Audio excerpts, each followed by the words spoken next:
عورت کے دودھ کا دہی یا پنیر بنا دیا گیا تو اب اس کا کیا حکم ہے؟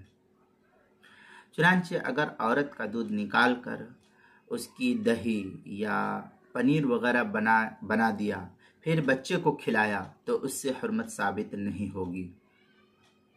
چنانچہ فتاوی شامی میں ہے وَلَوْ جَعَلَ اللَّبْنَ مَخِيزًا او رائبا او شیرازا او جبنا او اقطعا او مثلا فتناولہ الصبی لا تثبت به الحرمہ لأن اسم الرضاع لا يقع علیہ۔ اس طریقے کی عبارت فتاوی شامی اس کے کتاب النکاح باب الرضاع جلد نمبر 4 صفحہ نمبر 413 جو زکریا بک ڈپو دیوبند کا ہندی نسخہ ہے اس کے اندر لکھا ہوا ہے۔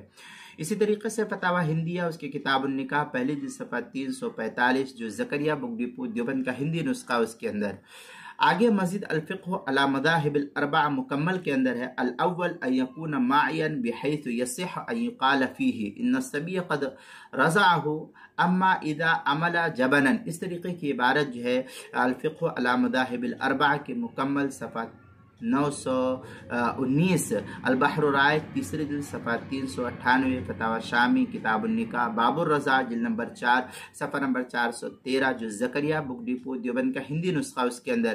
اسی طریقے سے جو فتاوی شامی بیروت کا چھپا ہوا نسخہ اس کی چوتھی جلد صفحہ 303 پر بھی اس کو نقل کیا گیا۔ کتاب المسائل اس کی چوتھی جلد صفحہ 210 اور 211 پر بھی اس کو نقل کیا گیا ہے۔